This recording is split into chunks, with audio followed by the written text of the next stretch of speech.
So this is our presentation against the use of steroids and hormones in food animals. I'm Sid Kumar. I will be presenting this slide, and the rest of the group members are AJ Rogers, Q James, Owen Pence, and Destiny Russell. This is ASI 67, Section 6, December 2nd, 2020. So this is Sid, and I will be starting off with a brief recap of history and background information that I also explained in our 4 presentation. So to start off again, like I explained in the other presentation, the purpose of steroids and hormone drugs is to increase the growth rate of food animals so that they can mature faster, they can produce more milk, and they may be slaughtered for food earlier in their life because they're growing faster if the farmer wants that to be the case with them. So the desire for faster or greater production is driven by the economics of all the commercial feedlots all over the United States and the demand for more goods to be sold. And secondly, some common hormones that I explained in the other presentation that are used in dairy cattle include recombinant bovine growth hormone, also known as RBGH, and estrogen, testosterone, and progesterone. And RBGH, the purpose of that is to increase milk production in dairy cows so they can produce more milk than what they would if they didn't have this hormone. And then estrogen, testosterone, and progesterone all increase growth and production both in dairy cattle.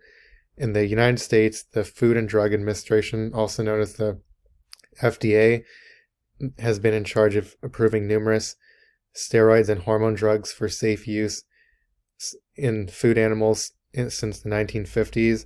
And contrary to popular belief of what most people might think about poultry that is raised for food purposes do not receive any added hormones for growth. And that practice was banned in the United States starting in the 1950s. And because of this, growth rates in poultry have greatly benefited from breeding, good nutrition, and improved overall environment of their living conditions because their owners are not dependent on steroids and hormones to make them grow faster or produce better meat. So for the against slide, many studies that are funded by the agriculture, meat, and dairy industries themselves are understandably a little more biased for the use of added steroids and hormones in food animals because these industries obviously do rely on steroids and hormones a lot of the time, and they do believe that they're needed for animals to have better meat and to grow better and be more resistant to different sicknesses and diseases. And some independent studies, which are those that are not funded by the beef or dairy industries at all, have suggested that the added hormone levels in beef or milk potentially could cause an increased risk of cancer in humans. And there's also an unproven suspicion that hormone-treated meat could possibly be a contributor to early puberty in children who consume it, but this is largely unproven. And also many countries outside the United States, mostly the European Union, Canada, Australia, and New Zealand, have taken the position to ban steroids and hormones, while the US and FDA have decided not to ban these until further evidence is proven that they're not good. Alright, my name's AJ Rogers, and I'll be speaking on some of the ethical aspects for steroid and hormone use in animals. So like I said in the other slide that we made, there are some positive ethical aspects of hormone use. But on the flip side, there are just a lot more negatives than there are positives. So some negative ethical aspects of hormone use in animals is that you're only using the animal for their meat and resource products.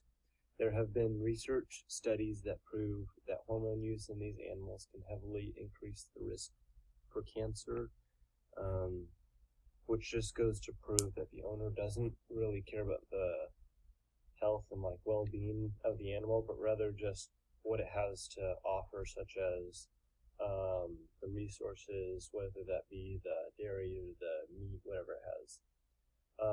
Another area where hormone use might not seem morally right is that hormones raise blood levels, which can lead to heart failure and other disorders that are like that.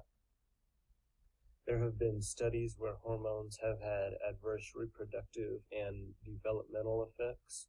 And on one website, I found that there were multiple malformations in their offspring genitals. And yeah, that's what I have for this slide. I'll pass it on. Hi, I'm Owen Pence. I'm going to be talking about the cultural and sociological impact that steroids and hormones have in a negative way. One of the big things that we see going on today is the movement of veganism and animal rights activists. Research and studies show that in the year of 2020, veganism and animal rights is at an all-time high, and this can cause a lot of controversial problems and a lot of conflict between those who choose not to eat meat and those who do eat meat. We see on the internet or on social media that these veganism movements or personal animal rights activists will post videos that seem to be hidden cameras that are placed in feedlots or dairy farms or chicken farms or in slaughterhouses, and they film the abuse that happens to these animals while they go through this process of being fed or being used for their milk or being slaughtered. It's no question that animals, they do feel things such as pain, and we can clearly see from all these videos, and it's not right that what is going on in these slaughterhouses or in these feedlots, and that is why it's causing such a big issue between vegans and people who choose to eat meat.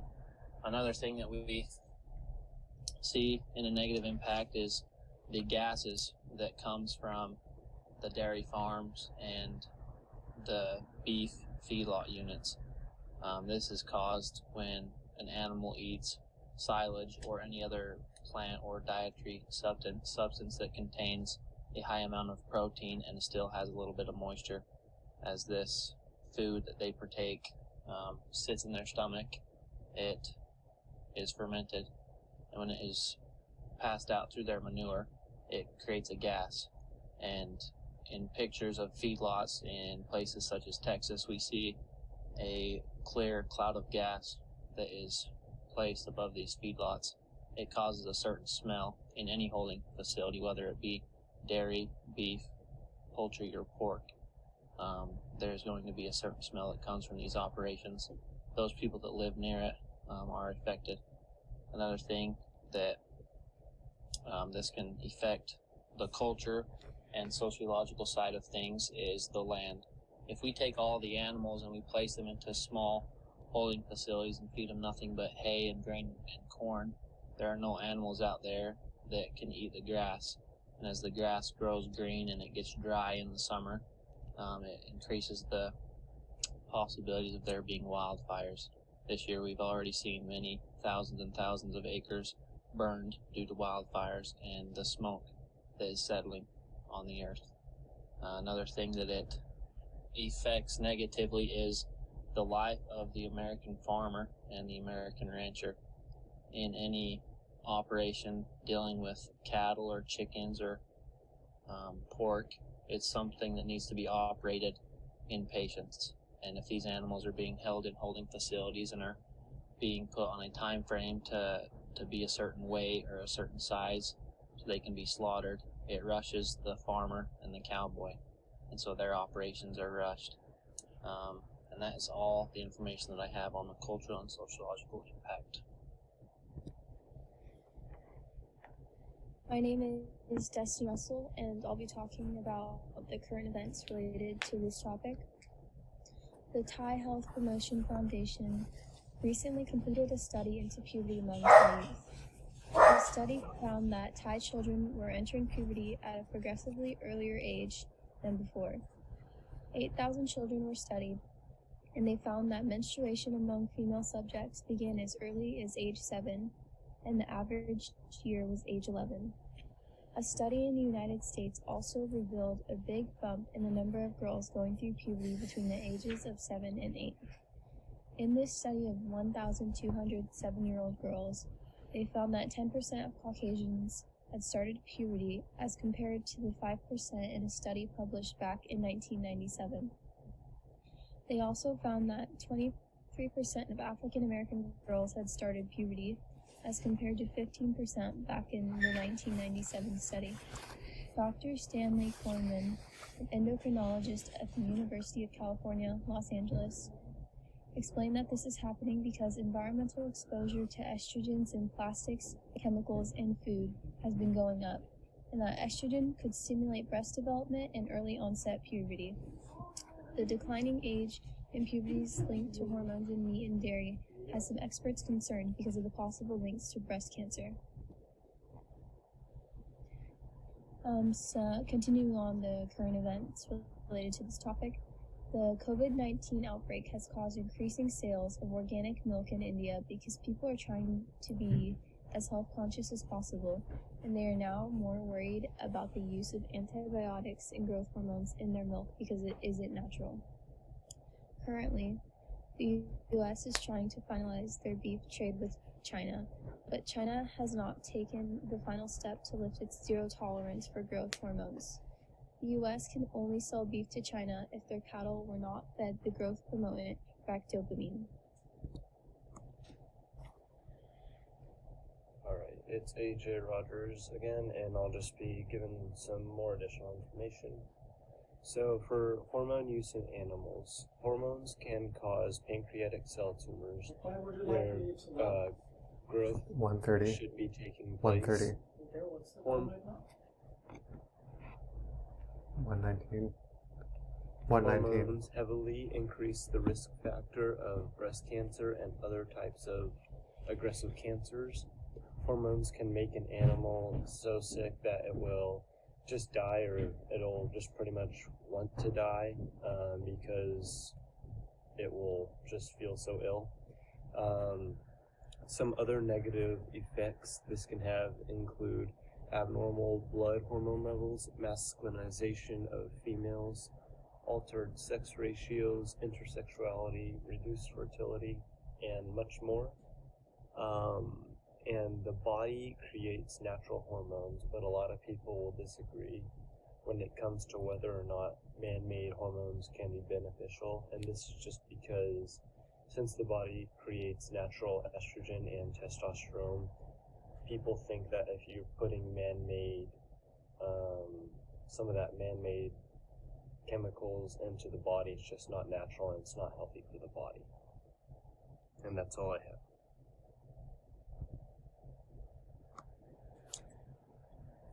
My name is Q James, and I have more additional information. Most of the beef cattle in the U.S. are given steroid hormonal implants, and a large percentage of poultry and pigs are also given these steroids. But some sources state that poultry are no longer given these steroids and hormones. Estradiol, testosterone, and progesterone are 3 natural steroids used in livestock.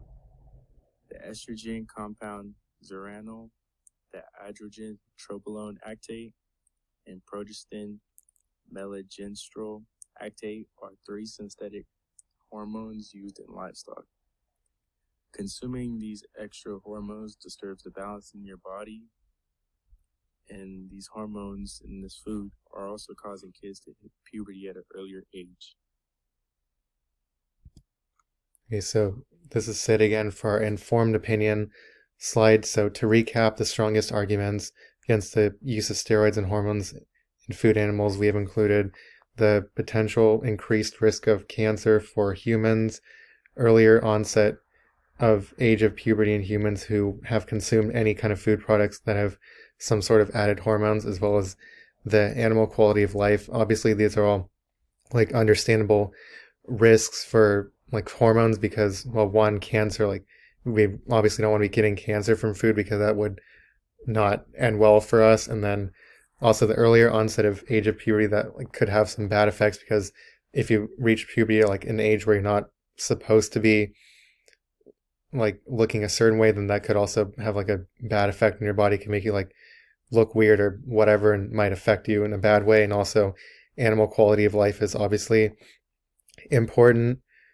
And also the caveat to the concerns for humans is that neither have been proven, and we do know that animals feel pain and discomfort. So both of these are reasons why hormones are not really an issue anymore. And here's our sources cited page. Feel free to look at it again. Thank you.